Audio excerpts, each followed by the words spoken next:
Um. Olá, bem-vindos ao Vida Revista, ao caderno de notícias política e economia.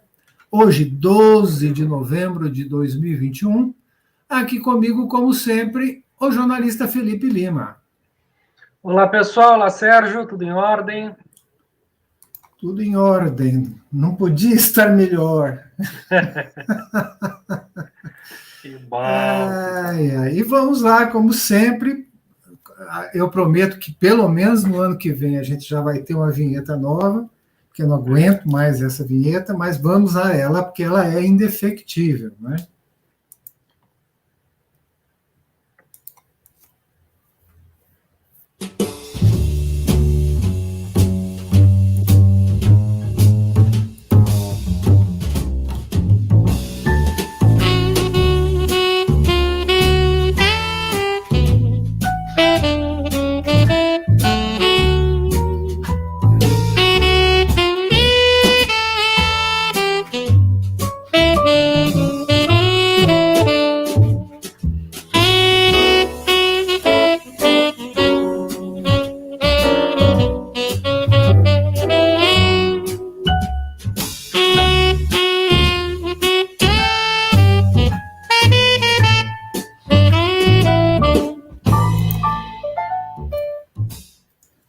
Muito bem.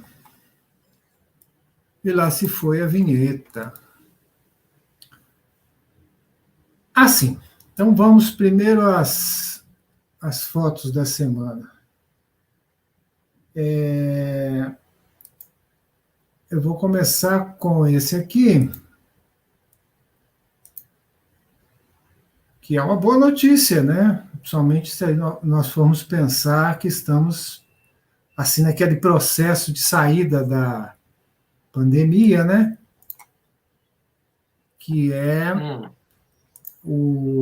a inauguração do Teatro B32 na Faria Lima.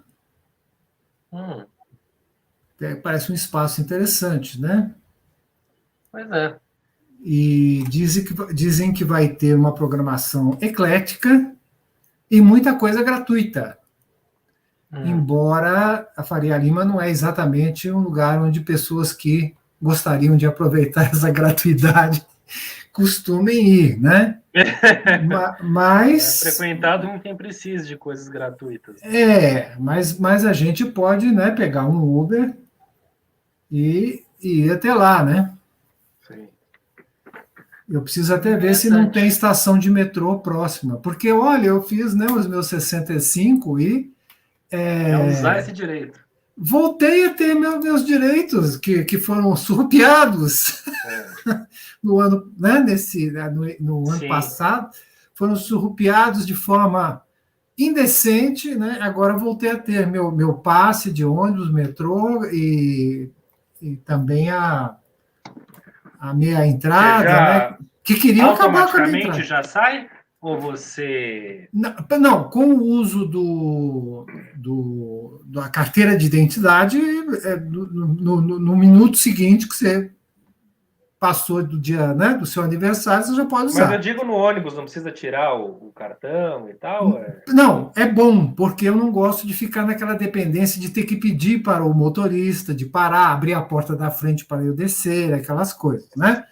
Então, eu já entrei com o pedido que já foi devidamente deferido, né, pela SP Trans, estou aguardando chegar. Mas com a carteira de identidade, você anda no metrô, ônibus, qualquer coisa. Mas só que você tem que ficar naquela de chegar no metrô, chamar o funcionário, mostrar a carteira. Eles nem olham, né? Quer dizer, porque deixa a gente muito triste.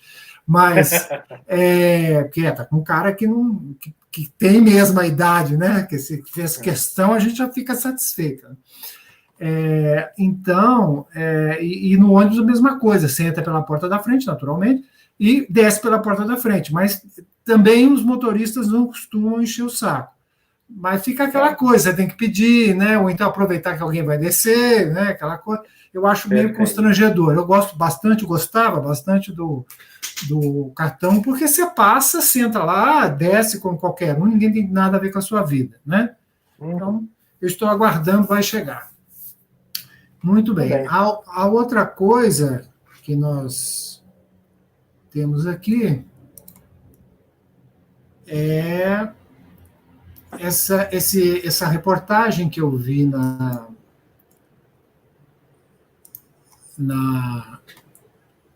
CNN, né? Isso é sobre fotografia, né? Jürgen Teller, que é um fotógrafo alemão, um artista alemão, e ele gosta de fazer fotos provocativas. Essa foto tem uma história complicada. Ele estava na Turquia com a namorada dele, a namorada passou mal, aí ela foi para o hospital, aí ele aproveitou, depois saiu um pouquinho, foi dar um passeio, resolveu aceitar um passeio de burro, né? E o cara queria aproveitar dele sexualmente no burro, ele ficou todo traumatizado, não sei o quê. Depois que ele retornou, muitos anos depois, ele resolveu fazer essa foto, ainda demonstrando que está impactado. Né? Tem outras fotos interessantes aqui, essa aqui também é muito interessante, se bem que eu vou ser franco, o que eu mais achei interessante na foto foi o sapato, né? Que eu não consigo ver direito. Deixa eu vou ver se eu consigo aumentar aqui, peraí, aumentar o...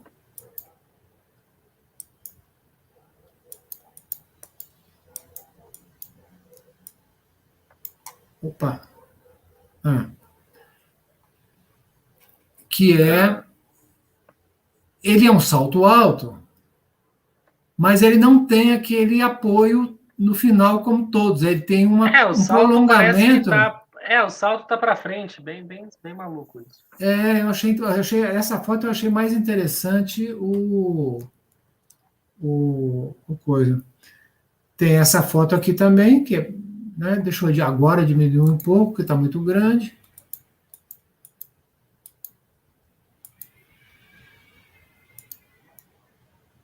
Que é essa foto aqui, são duas fotos, né? A mulher com a Fox, a raposa. Sim, raposa. Depois ela comendo com a raposa, disputando. Né? Essa aqui, que é bastante provocativa. Essa aqui é a mãe dele com um prato na floresta. Não me pergunte o que significa. A mãe atrás da árvore com um prato vazio na floresta. Agora, essa é a que eu mais gostei, porque devido a essas questões do computador, você não está vendo... por exemplo, o que essa foto diz para você, se você não for preconceituoso? Nada, né? Nada. É um cara na frente do Burger King, que, aliás, o pessoal não sabe que é uma empresa brasileira. Mas, enfim, aí se você vê o resto da foto, aí faz sentido. Está vendo como o enquadramento é fundamental na foto. Ele é um morador de rua, deitado aqui na saída do metrô, onde sai ar quente, né? E na porta do Burger King. Aí você vê como muda completamente, simplesmente pelo enquadramento, né? Pois é, acho que é na França isso, acredito. Viu? Sim, deve ser Paris. Esse aqui é um árabe, eu acho meio gay, né? A camisa, pelo amor de Deus, eu não teria coragem. Mas não, é demais, né? Eu acho assim, eu gosto até de chamar atenção, não vou mentir, mas não precisa ser tanto, né? Porque não vejo o significado da foto. É um árabe, né? Sim. Bom, a não ser isso aqui, né? Realmente ele está com as mãos todas as duas enfiadas aqui, né? Tem todo um sentido assim, meio provocativo, claro. Né? E essa aqui também é bem engraçada. Né? Esse aqui é o O.J. Simpson. Lembra que é aquele que foi jogador de futebol, né? Envolvido com crime, aquela coisa, aquela confusão. E é isto. É interessante ver de vez em quando umas concepções, né, de fotografia. A que eu mais gostei, sem dúvida nenhuma, foi o burro. Pois Também é. acho que é La Peste e Resistência. Né? Mas bem interessante. Muito bem. Deixa eu ver se Legal. tem mais alguma coisa. Acredito que não. Em termos de foto, não. Então vamos à nossa pauta. Vamos lá. Vamos lá. Deixa eu fechar aqui o Jürgen Teller. Muito bem. Rosa Weber suspende emenda parlamentar estratégica para Bolsonaro. Matheus Teixeira, Tiago Rezende, da Folha, né? A ministra Rosa Weber, do STF, Supremo Tribunal Federal, determinou nesta sexta-feira 5, que está fazendo uma semana, né, a suspensão das emendas parlamentares que são pagas a deputados e senadores e controladas pelo relator geral da lei orçamentária que passa pelo Congresso. Essas emendas têm sido manejadas por governistas com apoio do Palácio do Planalto às vésperas de votações importantes para o Executivo. Antes da aprovação da PEC dos precatórios, por exemplo, foi liberado 1 bilhão em emendas desta natureza. Essa proposta permite a expansão de gastos públicos e viabiliza a ampliação do Auxílio Brasil, prometido pelo presidente Jair Bolsonaro em ano eleitoral. Vamos comentar que depois a gente lê o complemento, né, que é o... Uhum. Então, menina, falavam tanto do Lula, né, da coisa, do mensalão, que foi um escândalo, não resta a menor dúvida, uma coisa absurda. Mas essa história esse orçamento secreto põe o mensalão no chinelo. Eles legalizaram, né, o mensalão, legalizaram entre aspas, eles criaram lá um Frankenstein que institucionalizou o mensalão, é basicamente isso. É uma barbaridade, é uma coisa completamente antirrepublicana, né? É completamente, enfim, bárbara, e que bom que estão apavorados, né? Estão apavorados, mas sem isso daí como vai ser? Ou com isso daí transparente, né? O que é muito confuso. Então, que pode ferir suscetibilidades. Mas é o que você falou, a primeira coisa que vem à cabeça é o mensalão mesmo. Né, falavam cobra, foi aquele Aue. Inclusive, achei estranho, porque quando o Estado de São Paulo descobriu essa história do orçamento secreto e fez a reportagem, todo mundo ficou sabendo, e isso foi caminhando. Gerou um choque, mas não acontece nada, né? É isso mesmo. E ninguém fez nada. Agora que finalmente houve esse aspecto, né? Para quem não entende como é que funciona a coisa, lá no Congresso, né, no orçamento, na Câmara, no Senado também, mas esse caso seria mais concentrado na Câmara. Os políticos, né, os deputados federais lá, têm direito a verbas, né, que eles geralmente levam para suas bases eleitorais, as suas cidades, seus estados, enfim, né, os estados mais os senadores, né. Mas, enfim, para aquele reduto eleitoral dele, ele vai lá, faz uma ponte, compra, como é que chama, ambulâncias, não sei o quê, inaugura um corpo de bombeiros, não sei, vai fazendo ali alguma coisa. Isso é legítimo, isso não é um crime, isso é normal. E é normal que eles negociem, infelizmente, o nosso sistema político é esse, né?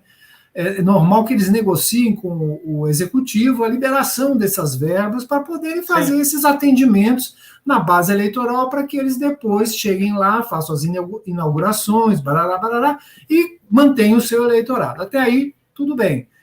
Mas como é que é feito isso? Ele faz lá um projeto, um pedido, tal, aquilo é analisado, é aprovado, então fica registrado o que é, quanto é que é, quem é que fez, né? Isso pode ser individual, tem um limite para o individual, não pode ser qualquer valor. Parece até que esses limites individuais já está esgotado, né? Pode ser por bancada, pode ser por comissões, né?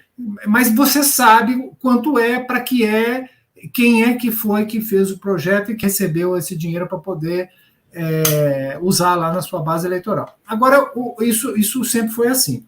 Agora, o governo Bolsonaro, isso não existia antes, criou a emenda do relator. Né? O que é a emenda do relator? É que uma quantidade absurda de dinheiro, são aí 70 e tantos, sei lá, bilhões, que está nessa história do orçamento secreto, que fica tudo em nome do relator. E ele não fala para quem é, para onde foi, é o relator. Entende? Isso não havia antes, né? Isso é ilegal, isso não pode ser assim, porque tem o tal do princípio da transparência, da publicidade e da impessoalidade que está consagrado lá na bendita da Constituição Federal, né? Então, né, você veja como é que ficou a coisa. A quantidade de dinheiro que tem rolado, né, e tratoraço e não sei mais o que, café, o tal do mensalão é café pequeno, entende? Eram quantias muito menores e de uma forma bem mais controlada do que está acontecendo agora. Então, o que a Rosa Weber fez? A Rosa pegou e suspendeu o pagamento dessas emendas, o que já foi pago, né? Agora, é óbvio que no meio dessas emendas secretas, né, tem muita coisa que deve ser boa mesmo, é um hospital, é não sei o quê, é ambulância, mas tem uns negócios ali encabulosos. Exatamente, né? Não tem por que ser oculto, acho que esse é o grande ponto, é o secreto da coisa, né? Esse é o indício. Então, aí a Rosa Weber pegou e deu uma liminar, né? Portanto, suspendeu de imediato o pagamento dessas emendas, né? E convocou o plenário, ou seja, os outros ministros do Supremo, para que se manifestassem, né? Não sobre o mérito, né? Sobre a liminar, né? E aí nós tivemos, né? O orçamento secreto por 8-2, STF suspende a execução das emendas de relator. Colaboração para o blá, blá, blá. Com o voto do ministro Dias Toffoli, do Supremo Tribunal Federal, STF confirmou hoje maioria para manter a suspensão da execução do chamado orçamento secreto, por meio das emendas de relator, um instrumento usado pelo governo para garantir apoio no Congresso. O julgamento ocorre no plenário virtual, sem necessidade de sessão presencial, até às 23h59 de hoje, mas todos os atuais 10 membros da Corte já votaram. O placar ficou em 8-2 contra os repasses. Votaram para suspender as emendas Rosa Weber, que foi a relatora, né? Carmen Lúcia, Luiz Roberto Barroso, Edson Fachin, Ricardo Lewandowski, Alexandre de Moraes e o ministro Luiz Fux, né, que é o presidente. Contra a liminar, votaram Gilmar Mendes, que agora está fazendo uma força ao pegar o lugar do Marco Aurélio, e Cássio Nunes Marques, o que não é nenhuma surpresa. Exato. Agora... Que coisa. Fale. Não, falando, que coisa, né? É tão na cara o Nunes Marques que desanima. O Gilmar soltou essa de que realmente é verdade, no meio dessas emendas tem muita coisa que é importante para as pessoas, etc. e tal, mas é o tal negócio, né? O negócio é tão absurdo que, pelo sim, pelo não, é melhor suspender até que se resolva como é que vai fazer, né? Agora, o Cássio Nunes Marques saiu com uma que é assim inacreditável. Ele disse que precisa ter transparência, né? É óbvio que é um princípio constitucional, mas pode ser daqui para frente. Agora, não precisa ser agora, pode ser mais para frente, né? Quer dizer, então é uma situação assim de não sei como é que a pessoa se presta, né? Quer dizer, a pessoa não pensa no seu futuro, não pensa nos filhos, se os tem, né? Não pensa nos amigos, nada. Quer dizer, você faz a coisa assim na cara dura, isso vai ficar na história, né? Maravilhoso. Enfim. Mas é importante ressaltar o seguinte: não é que as emendas estão suspensas definitivamente. O que foi votado, e por 8-2, houve a manutenção da liminar. Sim. O mérito vai ser ainda julgado mais para frente. Né? O bom é que, se demorar para o Supremo julgar o mérito, o que eu não acredito, porque a pressão que deve estar, né, deve ser descomunal, né, não vai poder usar, embora pareça que o governo andou dando mais algumas ali, mesmo depois da proibição. Né? Mas, então, até julgar o mérito, está proibido pagar. Né? E eles vão julgar o mérito, sabe Deus quando. Né? No mérito, o que vai ser verificado... Uma coisa o governo já perdeu, a publicidade. Ele pode começar a fazer, porque isso aí está perdido. Porque o único que teve essa raspadinha, né, na publicidade foi o Nunes Marques, porque o Gilmar Mendes, apesar de ter falado que ele seria contra a liminar, né, de suspender, mas falou que o princípio da publicidade tem que ser respeitado. Portanto, no mérito, a questão da publicidade vai ser de 9-1, né? Então, eles podem tirar o cavalinho da chuva e começar a preparar a papelada para publicar isso, porque, quanto à continuidade desse sistema, eu acho que o próprio Lira já está vendo um esquema ali para poder atender ao que o Supremo quer e continuar pagando. Né? Pode continuar pagando, só querendo saber quanto e quem está recebendo. É dinheiro público, né? Isso de fato muda, né? É dinheiro público. Então... e por falar no Lira, Lira proíbe Câmara de fornecer resultados da manobra para aprovar PEC dos precatórios. Camila Matoso e Fábio Serapião, né, da Folha.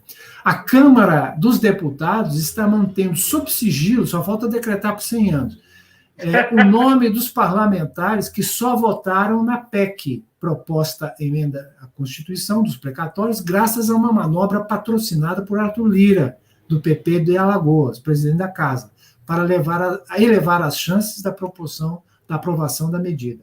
A prioridade do governo Jair Bolsonaro neste momento, a PEC, foi aprovada em primeiro turno, com uma folga de apenas 4 votos.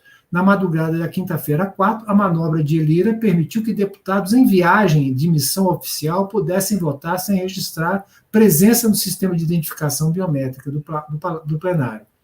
Com a volta dos trabalhos presenciais na Câmara, os deputados podem continuar votando remotamente por meio de um aplicativo em seus telefones celulares, desde que tenham registrado presença no plenário.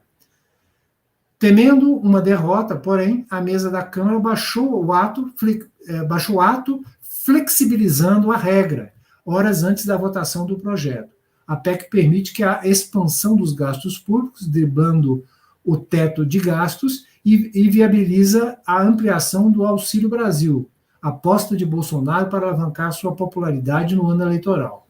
Qualquer emenda à Constituição precisa de apoio de pelo menos 60% dos deputados, 308, de 513. A PEC passou no primeiro turno por 312 votos contra 144. Na próxima semana, que é o que ocorreu, né? Houve a votação em segundo turno e, embora houve umas reversões ali do pessoal da oposição que tinha votado a favor... Conseguiu, exato. Né? Mas ele conseguiu levantar outros votos. Exato. E acabou sendo aprovado em segundo turno, né? E agora segue para o Senado. É outro drama lá no Senado. Agora vamos ver o que vai acontecer. Lá vai ser curioso. É um número menor, né, de pessoas, fica mais... O raio-x fica mais fácil de ser feito. Mas eu acredito que acabe passando também. Eu acho que o Senado não vai brecar. Tudo leva a crer que eles vão modificar, né, a PEC. Acho que modificando retorna para a Câmara. Para outra votação. Pode ser. Então, vamos ver que coisa vai dar. Mas essa coisa dos precatórios, quem não sabe, né, precatórios são dívidas que o governo tem, que já transitou em julgado, ou seja, não cabe recurso do governo, ele tem que pagar. Ponto. E nesse meio aí tem gente aposentada, coisa de gente doente esperando, gente que teve descontos indevidos esperando. Tem gente simplesmente que merece ganhar, que tem o direito de ganhar, né? Pois é. É isso. Portanto, e tudo isso para poder viabilizar o projeto do Auxílio Brasil, que poderia muito bem ter mantido como estava, o Bolsa Família não tem mexido nisso, mas o governo precisa de uma bandeira eleitoral, né? Precisa de alguma coisa. Exatamente. Ele quer ampliar o valor, né? Que ele poderia ter mantido o Bolsa Família, até alterado o nome, não teria impacto nenhum, né? Mas ele queria passar para R$400, né? Então, aí que foi necessário dar este calote, né, de proporções consideráveis para poder viabilizar o projeto político dele. Isso eu não sei. E o que eu acho, pode ser que eu esteja sendo assim, ingênua, mas eu acho que isso não vai ter efeito nenhum na popularidade dele. Nenhum. Não, que não vai. Deve ter uns doidos que vão, o Bolsonaro. Mas quem em sã consciência acredita que o Lula vai tirar isso? E, aliás, um bom aspecto do Lula que ele pode explorar é que esse projeto do Auxílio Brasil só vai até depois da eleição, 22, e acaba. Sim. Quer dizer, né? Então, quer dizer, o argumento do Lula, não, eu vou passar para 600. Pronto. Acabou. Então, eu não sei. Resolve. Não sei de onde vai tirar dinheiro, né? Mas sim, nem estou entrando nesse mérito. Mas eu estou dizendo, em termos de falar qualquer coisa na eleição, e essa eleição vai ser um Deus nos acuda, né? Não tenha dúvida. Eu acho que vai ter muito menos poder dessas fake news porque o Supremo Tribunal Eleitoral vai ficar, o Superior Tribunal Eleitoral vai ficar em cima, né? E qualquer denúncia vai ser mais rapidamente verificada, né? Como, aliás, não deu certo lá nos Estados Unidos, né? Não foi a mesma coisa, não teve o mesmo impacto que teve na eleição do Trump, primeira eleição, né? Quando ele tentou a primeira vez. Então, quer dizer, eu não sei, eu acho que é um tiro pela culatra. Ele vai quebrar o país e vai deixar muita gente brava de que tinha direito a receber. Já quebrou, né? Mas, pois é. E quem vai receber esses R$400 jamais vai acreditar que o Lula, ou o Ciro, ou sei lá quem, vai suspender isso. Não vai. Né? Então, vai. Né? Principalmente o PT. Né? Bom. Cientistas fazem renúncia coletiva de medalha entregue por Bolsonaro. Victoria Damasceno. Cientistas com condecorações da Ordem Nacional do Mérito Científico fizeram uma renúncia coletiva da medalha concedida pelo presidente Jair Bolsonaro sem partido.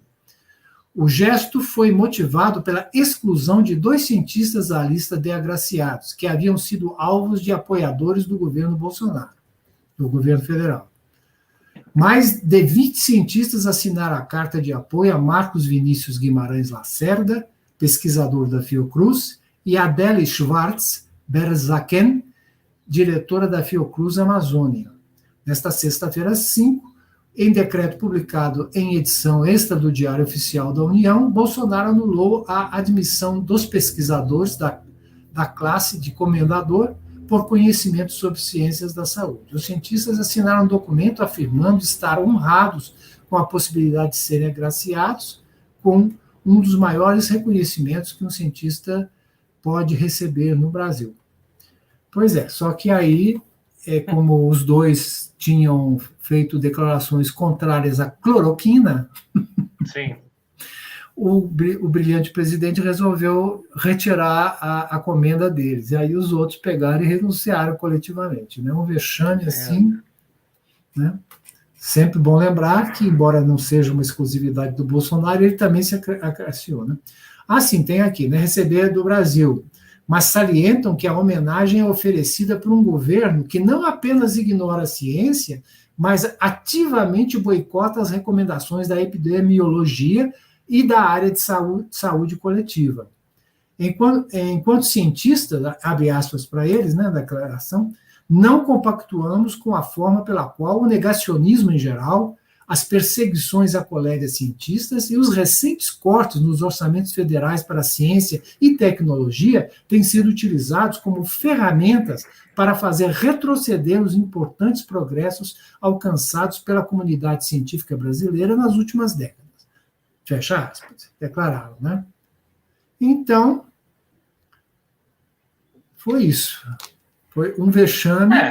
Mais um, né, de tantos, é isso. Não está aqui na nossa pauta, mas também houve a demandada lá no Enem, né, no Ministério da Educação, de 30 e tantos funcionários. É o próximo tema aqui. Sim. Olha como eu estou ligado. Então... Eu vou colocando e depois eu não me lembro o que é. Eu não tive tempo de rever.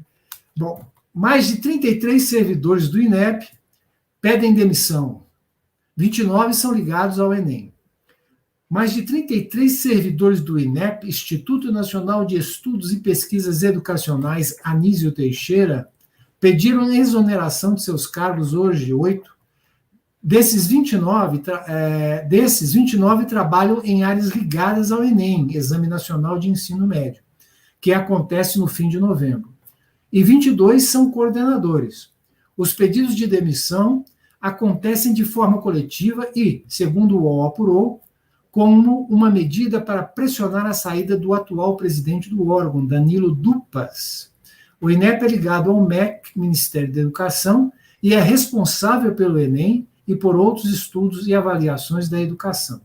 Inicialmente foram confirmadas 13 demissões nessa segunda. Depois o número aumentou gradativamente. O grupo que pediu exoneração hoje enviou uma carta aos diretores do INEP, a qual o UOL teve acesso. Nela, os servidores justificaram a entrega dos cargos, citando a fragilidade técnica e administrativa da atual gestão máxima do INEP. Não se trata de oposição ideológica ou de cunho sindical. A despeito das dificuldades relatadas, reafirma o compromisso com a sociedade de manter empenho com as atividades técnicas relacionadas às metas institucionais estabelecidas em 2021. Fecha aspas. Concluiu o texto, escrito, blá, blá, blá, blá. Então é isso. Imagina que situação que deve estar... Coisa tem. Concorda que se existiu algo nesse tamanho é porque alguma coisa ali tem de bastante errado. 33, né, iriam abrir mão dos seus empregos, seus cargos, assim, exatamente. Só por... Ai, não gosto dele. Né? Exatamente, não. Isso certamente é algo grave e é simbólico também. É grave e é simbólico. Para ver uma debandada dessa Eles foram assim, que é fragilidade técnica e administrativa da atual gestão. Ou seja, incompetência, né? Sim. E parece que também há questões de perseguições também, essas coisas ideológicas, esses patrulhamentos ideológicos, né? Que... Sim. Tanto, realmente é inacreditável. Agora, o que vai acontecer é que até o final desse lamentável governo, eles agora vão ainda aparelhar mais ainda o INEP. Pois é, porque abre-se a vaga, então vamos colocar com quem eles vão aparelhar. Dança com a gente, né? Assim como o Bolsonaro vai votar agora mais não sei quantos, acho que um tribunal estadual, acho que Minas Gerais, né? Que vai dar um monte de procuradores, não sei o quê, que ele vai também provavelmente aparelhar ainda mais. E quem aparelhava era o PT, né? Então, é ótimo. Que loucura. Que loucura. Aí a Câmara aprovou, né, a PEC em segunda instância, né? Vamos ver aqui a notícia. Em uma vitória do governo Jair Bolsonaro e Arthur Lira, o plenário da Câmara dos Deputados aprovou na noite dessa terça-feira 9, em segundo turno, o texto base da PEC, proposta de emenda constitucional dos precatórios. A medida é prioridade do Executivo para garantir o pagamento do Auxílio Brasil de R$ 400, de dezembro até o final de 2022, ano em que Bolsonaro deve disputar a reeleição, além de abrir espaço para outros gastos federais. Pela proposta, cerca de 90 bilhões devem ser liberados para despesas no próximo ano. O texto foi aprovado por 323 a 172 votos, 15 a mais do que o mínimo necessário para a mudança na Constituição, 308. Após a votação dos chamados destaques, tentativas de mudança no texto, a medida segue para análise do Senado, onde deve encontrar mais dificuldades, segundo a avaliação do próprio Bolsonaro. Ou seja, e ainda parece que eles desidrataram um pouco a tal da PEC, né? Parece que algumas facilidades para o gasto do dinheiro não foram retiradas para poder aprovar, né? Então, olha, assim, 90 bilhões, você já pensou? É muito dinheiro, né? É muito dinheiro. A gente nem saberia gastar, não teria. Né? Isso eu estou falando, pessoa normal, na vida normal, né? Claro, você compra aí um navio de cruzeiro, De você compra 6 bilhões, quanto um, custa um navio um de cruzeiro? MSC. 1 bilhão. Qual que eu viajei do MSC, gente? Não sei, não me lembro mais. Poderoso, um negócio assim. Que é um navio bem de 306 metros de calado, 18 andares. Ele deve custar uns bilhões, não 90, mas deve custar uns bons bilhões. Eu tô falando, custa o quê? 5 bilhões, 2 bilhões? Não é isso. Eu acho que eu faria isso. Se eu ganhasse, eu comprava um navio. Uma rede de navio. E ia viver disso, viajando, tal. Compra o cruzeiro e o resto gasta de combustível. Né? Pronto. No navio Capitânia, da frota e tal. Era o que eu ia fazer. Mas agora vai lá para o Bolsonaro tentar se reeleger. Bom, agora vamos falar de economia. Com alta da gasolina, inflação fica 1,25% em outubro. Inflação fica 1,25% em outubro e chega a 10,67% em 12 meses. Redação do Estado de São Paulo. A inflação acelerou para 1,25% em outubro, no maior resultado para o mês desde 2002, quando foi de 1,31%. Com isso, o Índice Nacional de Preços ao Consumidor Amplo, IPCA, a inflação oficial do país, acumula altas de 8,24% no ano e de 10,67% em 12 meses, informou nesta quarta-feira 10 o Instituto Brasileiro de Geografia e Estatística, IBGE. Em outubro do ano passado, a variação mensal foi de 0,86%. O IPCA de outubro ficou acima do teto das estimativas dos analistas ouvidos pelo Projeções Broadcast, e que iam de alta de 0,92 a 1,19. Todos os 9 grupos de produtos e serviços pesquisados subiram no mês passado, com destaque para transportes 2,62, principalmente por causa do aumento dos combustíveis, 3,21. A gasolina subiu 3,10% e teve o maior impacto individual no índice do mês. Foi a sexta alta consecutiva de preços desse combustível, que acumula 38,29% de variação no ano e 42,72% em 12 meses. Quer dizer, o pior de... Fale. Não, eu só penso no Paulo Guedes nessa hora. Tá tudo bem, tá tudo certo. Mas fale você que essa é a sua área de entendimento. Em V. Então, o problema é o seguinte, né?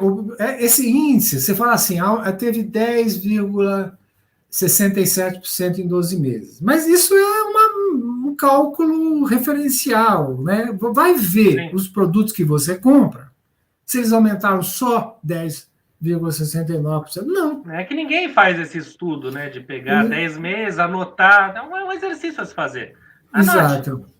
10 itens e compare no fim do ano.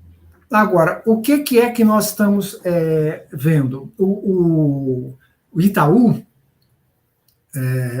fez uma estimativa, a última estimativa que eu vi do Itaú é para uma recessão de 0,5% ano que vem. Recessão, não crescimento. Muita coisa. Né? E os outros aí, Boletim Focus, não sei o que, está tudo muito próximo a zero e provavelmente vão seguir o Itaú, porque o Itaú não entende muito de... Para falar a verdade, o Itaú não entende quase nada, né? De dinheiro, essas coisas. Então, sabe nada.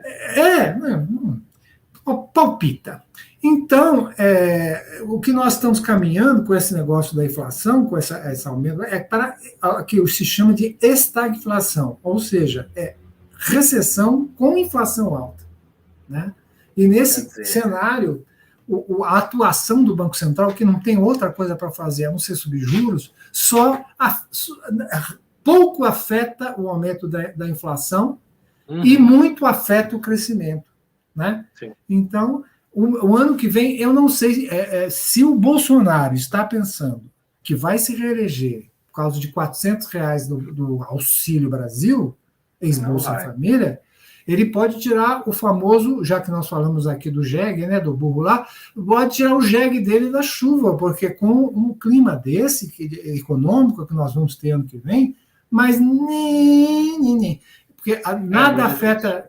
Né? Nada afeta tanto o humor do brasileiro quanto a economia. Né? Aliás, não é só o brasileiro. Então é uma situação absurda. Aí no mercado, realmente, qualquer sacolinha é isso, tá absurdo. Então, exatamente. Complicado. Como nós falamos, né? Essa história de 10,67 é meramente um cálculo de referência. Isso não quer dizer... Exato. E o que é pior, o pessoal de baixa renda tem inflação maior que o pessoal de alta renda. Né? Sempre é pior, né? E tem outra coisa também que vem aí, como eles fazem muita comparação em economia do vagão, né? Do trem com seus vagões, né? Uhum. E o vagão do trabalho, né? O nível de emprego é o último vagão, né? Então, quando a locomotiva começa a parar ou para, o resto da composição ainda dá uma andadinha, né? E o último a parar é o emprego. Então, nós já não estamos bem em termos de emprego, né? Quando o vagão do emprego der aquela coisa, você vai ver. Aí a gente vai ver. Aí o negócio vai ficar preto. Eu não sei como é que o Bolsonaro pretende levar, ou até, vamos dizer, o governo do Bolsonaro pretende levar essa situação mais um ano. Vai ser difícil, não vai ser fácil, não. Né? Porque quando até os ricos começam a se incomodar, é porque exato. O negócio está muito preto. Bom, TCU determina que Procuradoria da Lava Jato... TCU, que é o Tribunal de Contas da União, determina que procuradores da Lava Jato devolvam diárias milionárias e Dallagnol pode ficar inelegível. O ministro Bruno Dantas afirma que a operação viabilizou a indústria de pagamentos de diárias e passagens a escolhidos a dedo. O total a ser ressarcido passa de 1,8 milhão de reais. O Tribunal de Contas da União, TCU, determinou que procuradores que atuaram na Operação Lava Jato devolvam os recursos de diárias e viagens que receberam quando trabalhavam na força-tarefa que investigou os desvios da Petrobras. O ministro Bruno Dantas, relator da tomada de contas especial, concluiu que houve prejuízo ao erário e violação ao princípio da impessoalidade com a adoção de um modelo benéfico e rentável aos integrantes da força-tarefa. 5 procuradores devem ser citados para que devolvam o dinheiro. Pois é, inclusive naquele vaza-jato que teve lá do Intercept e outros, né, que publicaram aquele vazamento, eles mesmos estavam ali comentando, né, que era legal esquematizar um negócio de fazer aquelas palestras, aquelas coisas todas, quer dizer, era uma forma de ganhar dinheiro, né? E isso, para um procurador, realmente é um absurdo, né? Por isso que eles ganham bem, para não precisar de ficar fazendo essas coisas, né? Exato. Mas aí, como é que se fala? Essa não está na nossa pauta mesmo. Aí teve a saída do Dallagnol, né, como procurador, ele agora entrou lá Sim, do MP, pediu baixa lá. Isso, você não foi no Podemos, né, que ele entrou? No Podemos que entrou foi o Moro. Ou foi no Novo? Não entrou ainda. Não, ele já... Qual que é o do... O Moro entrou no Podemos e o Dallagnol eu não sei. Não sei, então, mas eu acho que foi no Novo que o Dallagnol anunciou que vai entrar. Ele vai querer concorrer a deputado federal, né? Beleza. E o Moro está mirando a presidência para acertar o Senado, né? Então, É isso. O Senado, você acha que o Moro vai ser presidente? Eu acho que o Moro. Não, o Moro não é burro, né? O Moro não é burro. Ele não vai entrar numa dessa. Né? Ele sabe ele já está em terceiro nas pesquisas que estão fazendo. Não, mas isso ele é normal. Isso é normal, isso é normal. Até, quando a campanha começa, é que realmente a gente vê quem fica e quem vai. Essa história antes. Né? A não ser assim, um caso como o Lula, você não vai duvidar que o Lula tem essa popularidade. Mas quando começar a sair as coisas do Sérgio Moro, ai meu Deus do céu, ele está fazendo lá. Bom, é o direito dele, eu não estou dizendo, né? Mas eu acho que ele seria muito mais inteligente se ele tentasse o Senado, porque o Senado ele tem fortíssimas chances de se eleger. Como presidente, acho difícil. No embate entre ele e Lula não sobra nada do Sérgio Moro, infelizmente. Será? Não sei. Não sobra. Eu tenho minha simpatia pelo Moro. Não, eu sei. Né? Mas não dá, bicho, não dá. O Lula é um político de carreira, e ainda tem essa questão pessoal, né, que houve, né, quer dizer, que ficou claro, né, então não vai dar certo. Eu acho que ele seria mais inteligente se ele tentasse o Senado, e lá no Senado até ele poderia demonstrar melhor o que ele veio, né, fazer. Porque o discurso dele atualmente está a mesma coisa, corrupção e não sei o quê, papá, que nós já vimos dele, mas eu acho que ele consegue levar muito voto do Bolsonaro, aí que tá. Sim, Toda a turma desiludida com o Bolsonaro. A única vantagem que eu vejo é essa. Não sei. Ele vai enfraquecer o Bolsonaro. Mas não vejo assim uma chance dele ser como candidato da terceira via, não vejo. Né? E quem vota em Ciro não vota nele, quem vota em Lula não vota nele. Então, matematicamente, digamos assim, né, ele pode até ir para o segundo turno, de repente, claro, mas ganhar do Lula ou do Ciro eu acho muito difícil nessa atual conjuntura. Né? E ele tem uma rejeição, a maior rejeição a maior rejeição é do Bolsonaro. E depois ele tem uma rejeição alta também, é maior que a do Lula, maior que a do Ciro. Né? E ainda tem os candidatos que vêm aí, né? O Leite, né? E o coisa que não se manifestaram ainda, não são conhecidos, né? O Leite ou o Dória, né? Os dois, tá claro, né? Ainda quem vai ser. Vai ser curioso também assistir essas prévias do PSDB. Sim. Vamos ver, né? Eu não sei, eu estou achando que o Dória não é fácil, mas o Leite está com muita chance dentro do PSDB, né? Eu acho que ele está com um apoio bom. Eu também acho, eu faço votos. Isso. Muito bom. Então vamos lá.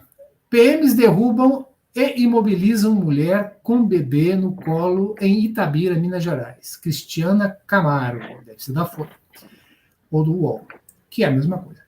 2 policiais militares de Itabira, no interior de Minas Gerais, abordaram com violência uma mulher com um bebê no colo na noite dessa sexta-feira 5. Você viu que dia 5 foi um dia, né, no centro da cidade. A mulher, que não teve o nome divulgado, foi derrubada e imobilizada com o joelho de um dos PMs no pescoço, apesar de segurar um bebê. Além do bebê, outra criança, um menino que aparentava ter 6 anos ou 7 anos, foi separado da mulher na hora da abordagem e entrou em desespero ao presenciar a cena. Ele gritou e tentou ofendê-la. A cena, ponto. Ele gritou e tentou ofendê-la. Mas ofendê-la quem? Mas foi afastado pelos policiais. Tentou defendê-la.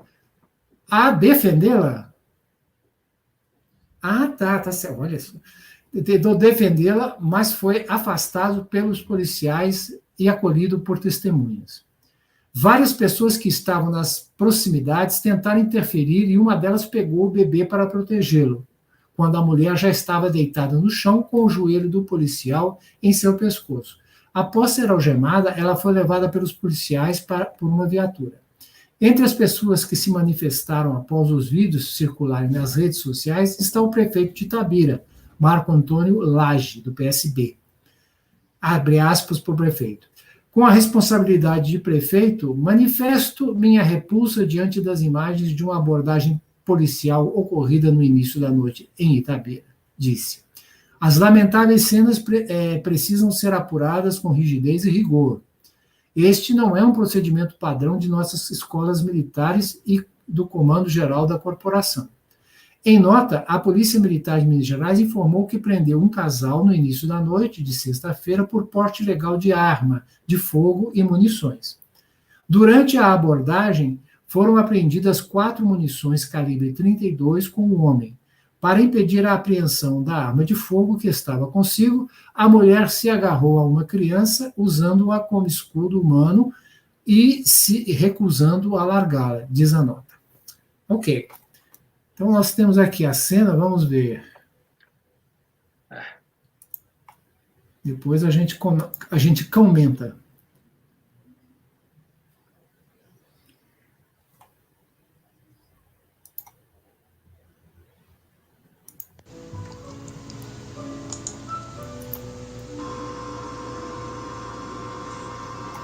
Erros.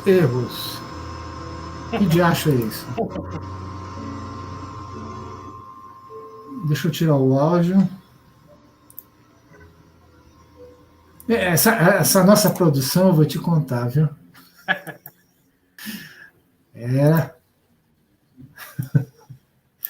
Ok, vamos lá. É que eu gravei esse troço com o meu áudio ligado. Aí está.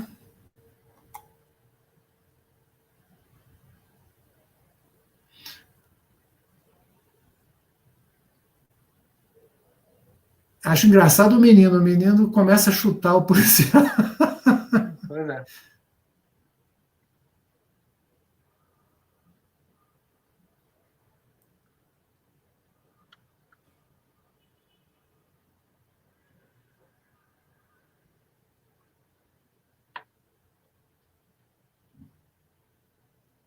Aí a bendita tira o menino da outra, finalmente. Será que haveria necessidade de uma arma desse tamanho, meu Deus do céu, realmente? É complicada essa história. Assistindo assim à primeira vista é revoltante, é terrível e é inexplicável. Mas a explicação de que ela tivesse uma arma e não quiser muda a coisa de figura. Agora tem que apurar, tem que ver, entendeu? É complicado agora. Tudo faz parecer, a edição desse vídeo, cortar, corta, acaba onde acaba, que foi um ato truculento, evidentemente. Agora, se ela está armada, oferecendo risco, e usa uma criança para se proteger, a história muda um pouco de figura. Há que se apurar para saber quem está falando a verdade. Não, que ela como dizia o meu pai, uma boa bisca, isso não resta a menor dúvida. Os dois, e que ela usou a criança para tentar, digamos, não se proteger, mas evitar que o policial a revistasse, isso é claro. Né? Agora, o que fica estranho é o seguinte, um policial, justamente por ela ter feito isso, ele deveria saber qual que é a intenção dela. É justamente que eu machuque a criança e tal e coisa. Então, eles têm que ter formas, não é, de abordar uma situação dessa.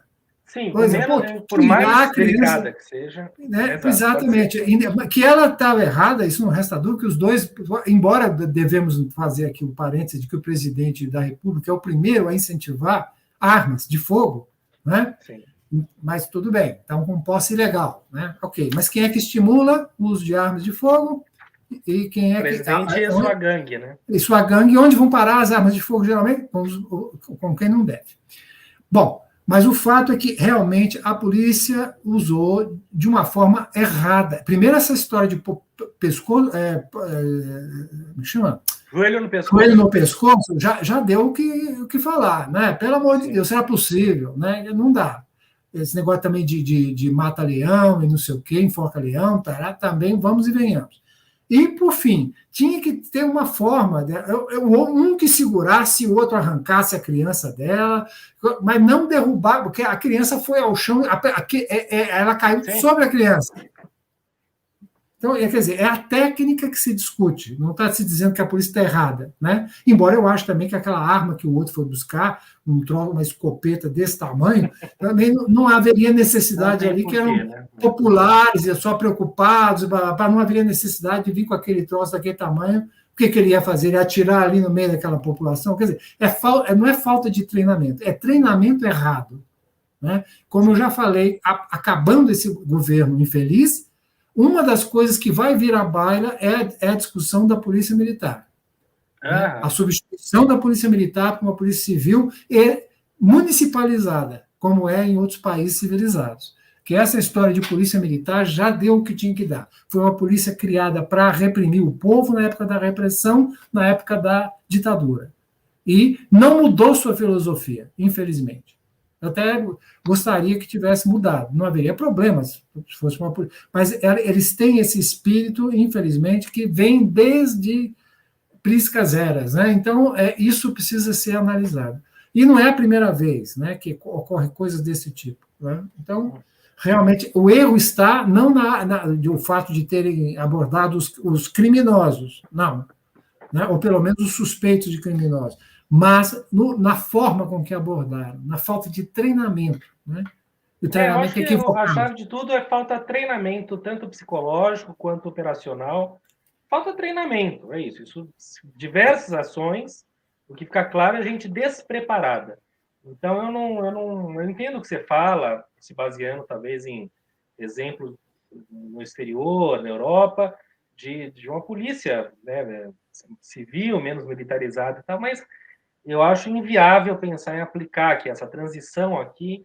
A gente não tem um país com um índice de criminalidade que permita eu não consigo, honestamente, eu acho que tem que mudar muita coisa, tá? Mas eu aposto muito num treinamento intenso, uma renovação, mas eu não acredito nessa ideia de matar uma polícia militar, né, extinguir uma polícia militar. E a gente tem uma guarda civil aqui em São Paulo que não sei o que faz até hoje, cuida de não faz nada, né? Protege os prédios com as armas antigas.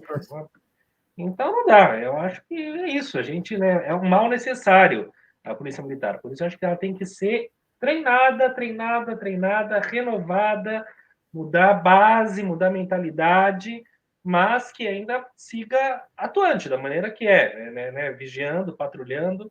Porque é isso, Polícia Civil não faz patrulhamento, polícia... eu não acredito. Você tem que trocar ela por uma outra, vai só trocar de nome, entendeu?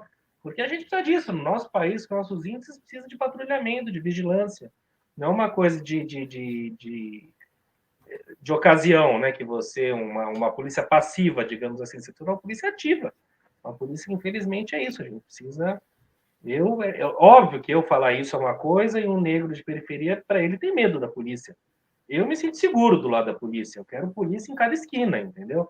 Eu não tenho problema nenhum, mas eu entendo que a atuação da polícia no meu bairro é comigo, a atuação da polícia é uma, e com a periferia, etc e tal, com pessoas realmente que não, mas que são pretas, etc e tal, é outro. Então, isso há que se ponderar. Mas eu estou falando da minha experiência, do meu ponto de vista. Do meu ponto de vista, a polícia é necessária, é um mal necessário, entre aspas. Então, mas é uma discussão ótima, é uma discussão muito boa. Não, mas vai ter que ser discutido, pode ter certeza. Essa discussão vai vir. Agora, também não estou pensando assim, olha, demite, manda todo mundo embora da Polícia Militar e abre o nome. Nem polícia desarmada, também eu entendo. Não, eu estou pensando assim, você vai pegar a Polícia Militar e vai modificar a forma com que ela é administrada e comandada. Mudar a filosofia da polícia, mudar o uniforme da polícia. Esse uniforme que essa polícia usa é um uniforme de polícia de SWAT, entende? Quer dizer, não é... Não, eu concordo, mas é que o que eles encontram por aí também é pesado, você entende? Não, mas aí que está falando. A contrapartida também é pesada. Perfeito, então você tem que ter unidades de assalto, né? E a guarda de policiamento normal ali, coisa que não precisa ser, né, nesse estilo, entende? Que eles usam aí, inclusive não usam cap, usam boné, esses negócios realmente é tudo. E mudar a estrutura de comando da polícia. né, começar a ser municipalizado, né, e tal, quer dizer, responde a uma, inclusive o chefe de polícia, nomeado pelo prefeito, que vai, portanto, estar mais ligado à administração municipal, e você vai usar a estrutura que existe e vai modificando aos poucos a filosofia e o treinamento. Mas que nenhum país do mundo tem uma polícia assim, urbana que seja militar. Nas democracias modernas não existe isso, né? Só existe em países ditatoriais, essas coisas assim. Mas em democracias modernas você tem uma polícia eficiente e que não tem essa estrutura militar, né? É uma questão não é pegar todo mundo e mandar embora, porque nem dá, né? É pegar e ir fazendo uma modificação na filosofia da polícia, no nome da polícia, no uniforme da polícia, e principalmente na estrutura de comando da polícia, né? Porque aqui você tem um coronel que manda, né? Quer dizer, não, por quê? Isso tem que estar subordinado ao poder civil, né? É uma questão de estudar e de falar, mas que isso precisa e vai ser abordado quando acabar esse nefasto governo, isso não tenha dúvida. Então, tá bom. Mais alguma coisa? Só isso, só isso. Bom, eu gostaria só de salientar, não é muito costume da gente falar isso aqui, de vez em quando a gente fala, mas gostaria de lamentar, né, a morte da Cristiana Lobo, que foi uma grande repórter, né, ela era aquele tipo de repórter que ficava infiltrado ali nos cafezinhos, né, era uma pessoa muito bem formada, né, eu gostava muito, assistia quando eu assinava, né, a Globo News, assistia aquele programa, né, Fatos e Versões, que ela fazia, muito bom, e é uma pena, morreu mais jovem que eu, né, e é uma grande perda para o jornalismo brasileiro, lamentavelmente. É uma grande perda, ela era, e a gente vê depois que a pessoa morre, quanto, né, a gente mede um pouco, todo mundo lamenta a morte, acabou, mas aí você vai vendo relatos pessoais e próximos, de pessoas nem tão próximas, que você nem vê ligação, falando experiências e momentos, e o quanto era uma pessoa querida, generosa, bacana, do bem, que é uma tremenda jornalista competente, todo mundo sabe, não quer nem entrar nesse mérito. Mas podia ser uma tremenda, uma filha da puta, uma puta jornalista, mas uma canalha. E não, era uma mulher formidável, ajudava muito quem estava começando, sempre aberta a ensinar, sempre aberta a compartilhar. E eu acho que isso conta muito também, né? Não só o profissional, mas o pessoal. Como diria o Fausto Silva. Exato. Então, é por aí. É lamentável. O Brasil perde pessoas que não poderia estar perdendo, né? Eu acho também que vale 2 destaquezinhos rápidos, que a gente não comentou, da Fernanda Montenegro, da Academia Brasileira de Letras, e uma semana depois o Gil, né? Ontem, Gilberto Gil está lá. E eu faço só uma ressalva, acho 2 figuras fascinantes, importantíssimas e gigantes. Eu só realmente... Bom, a gente conversou sobre isso, eu também estou falando aqui, a gente conversou sobre isso. Não, mas sempre é bom.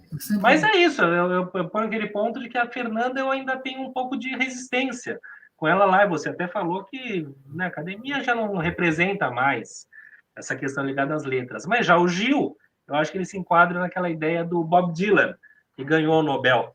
Então, faz sentido. Então, eu achei muito bacana. De qualquer jeito, sem trauma, sem grilo, tudo certo. Acho que é importante também para a cultura, um recado importante que se passa quando essas 2 pessoas do mainstream entram e mostram que estão aí, estão produzindo e são importantes para quem de fato faz cultura e não aquela gente horrorosa aqui. Imagina, agora fizeram um disque denúncia um disque denúncia da Rouanet.